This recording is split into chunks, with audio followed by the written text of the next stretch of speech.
The room grew still. Then the uncle hesitated. His voice dropped. And bride price. He swallowed. 5 million naira. For a moment, no one spoke. The air seemed to drain from the room. The days after Isaac lost his job blurred into each other. Applications went unanswered. The silence was deafening. He spoke less and prayed more. Sometimes, at night, he would stare at the ceiling and wonder how quickly a life could change, how easily plans could collapse without warning. Rebecca stayed close. They talked every evening, prayed, and sometimes they stay on the line in silence, letting the weight pass between them without words. Weeks turned into months. Then, one Wednesday afternoon, Isaac's phone rang. He hesitated before answering. Rejection had taught him caution. "Hello, am I speaking with Mr. Isaac Musa?" "Yes," he replied carefully. "This is Prime Tech Engineering, Abuja. Your application has been reviewed. We would like to invite you for an interview this Friday." Isaac sat up straight. Yes, sir," he said. "Thank you. I will be there."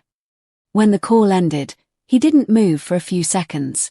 Then he exhaled, a long, shaky breath, caught somewhere between laughter and tears. For the first time in weeks, hope dared to return. The interview went better than he expected. Questions flowed. Practical tests followed. Isaac answered calmly, drawing from years of experience he had nearly begun to doubt. 2 weeks later, his phone rang again. "Mr. Isaac Musa," the voice said, "we are pleased to inform you that you have been offered the role of Contract Project Manager at Prime Tech Engineering, Abuja. Your appointment letter will be ready for pickup tomorrow." Isaac bowed his head. "Thank you, Jesus," he whispered. It wasn't permanent. It wasn't perfect. But it was something. And sometimes, something is how survival begins. The first person he called was Rebecca. She screamed with joy. "Isaac! God did it. I knew he would." Her laughter sounded lighter than it had in weeks. For a moment, it felt like the storm had finally passed. Rebecca ran to her parents in the sitting room, barely able to contain herself. "Daddy! Mummy! Isaac got a job in Abuja." Her father looked up slowly. Her mother paused. "Where?" her father asked.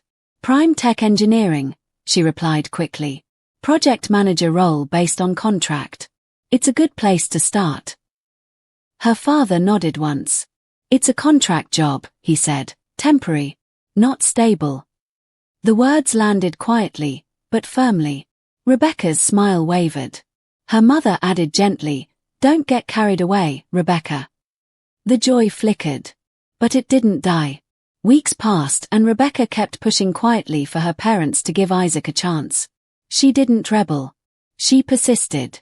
She spoke calmly, repeated herself patiently, returned to the conversation again and again. She reminded them of Isaac's character, his discipline, his faith. Her parents resisted. Until one Sunday evening. Her father dropped his newspaper with a tired sigh. "Rebecca," he said, "go and tell him to come." She froze. "Daddy, are you serious?" "Let him come with his people for the marriage list," he continued. "If he truly wants to marry you." Rebecca stared at him, unsure if she had heard correctly. "Are you sure?" "Yes," he replied quietly. That night, she barely slept.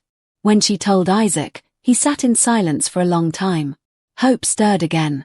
"I will come with my family," he said finally. He believed this meant acceptance. "Thank you, Rebecca," he said, "for everything. I love you, Isaac, and I will do anything for you." "I love you too, Rebecca," he said. Their hearts bubbling with unexpressed joy at the turn of events. The following Saturday came quietly. Isaac arrived at Rebecca's family home in Abuja with his parents and 2 uncles. They dressed neatly, not extravagantly, but with dignity. Clean clothes, polished shoes, respectful faces. His parents were not poor people. They lived decently in Joe's. But they did not carry wealth the way Rebecca's family did, like armor, like authority. They were welcomed politely. Soft music played in the background. Bottles of wine were brought out. Plates of food followed. The atmosphere was calm, almost pleasant. But Isaac could not relax.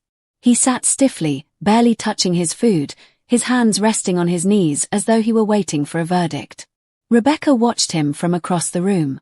Something in his stillness unsettled her. After the small talk, Rebecca's father cleared his throat.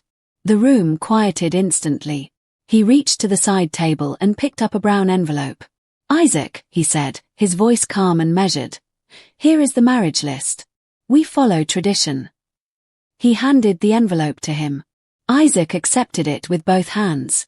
The paper felt heavier than it should have. He opened it slowly. His eyes scanned the first line. Then the second. Then the third. His breathing changed. His fingers tightened around the paper. He stared at the list too long, much longer than necessary. Rebecca felt her heart begin to race. Something was wrong. One of Isaac's uncles leaned forward. "What is it?" he asked quietly. "What did they write?" Rebecca's father gently took the list from Isaac's hands and spread it open.